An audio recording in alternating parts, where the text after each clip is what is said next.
Welcome to Revelation Unraveled. I'm your host, William Tapley. This past weekend, we saw the canonization of the Catholic Church's two newest saints, and that would be Saint Jacinta and Saint Francisco Marto.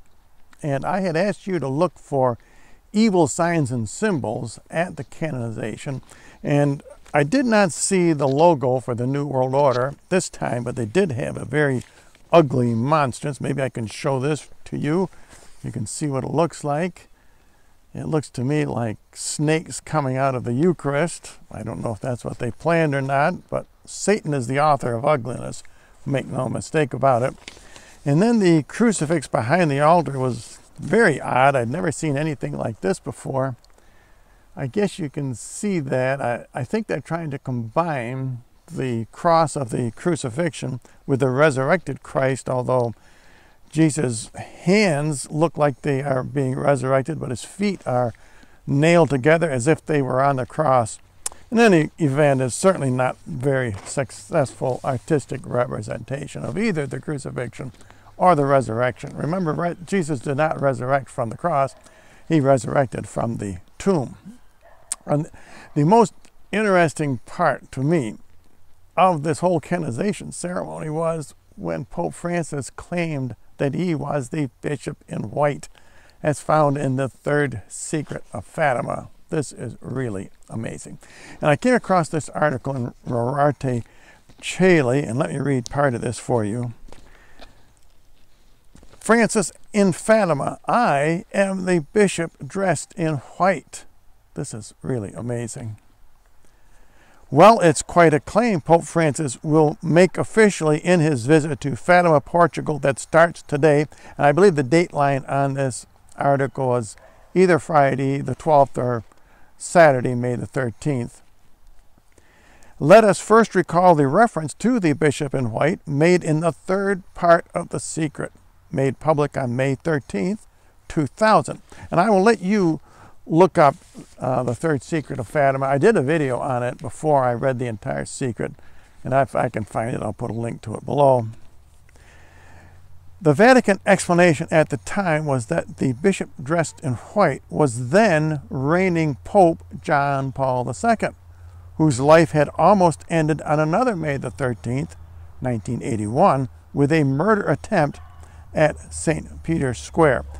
Now, I don't believe that the prophecy in the Third Secret refers to Pope John Paul II. The details just don't match the prophecy of the bishop dressed in white.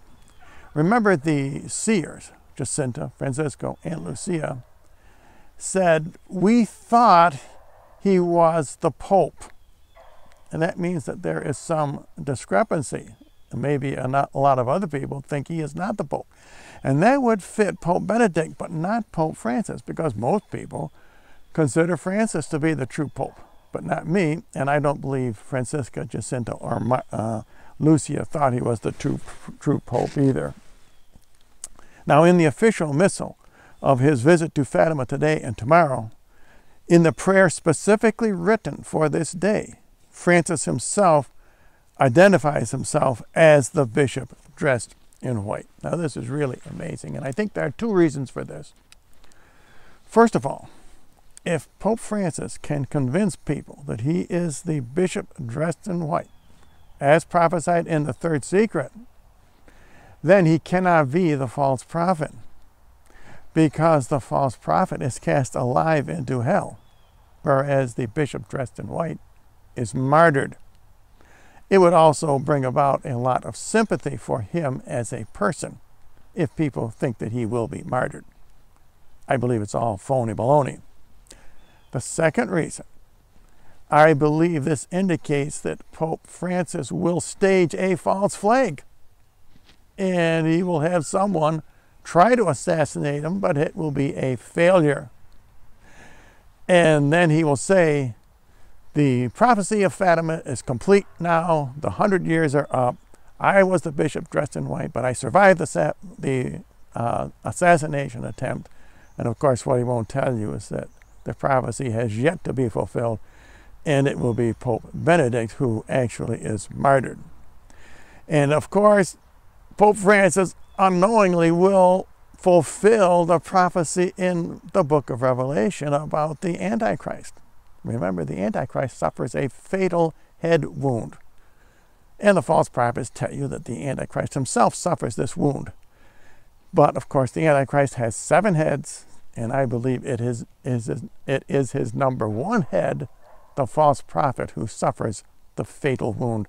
But as John says, as it were. In other words, even John will tell you in the book of Revelation that it is a false flag.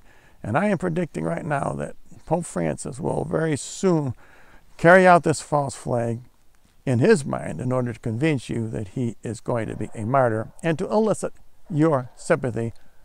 And my final word to you is, don't be fooled by whatever Pope Francis tells you.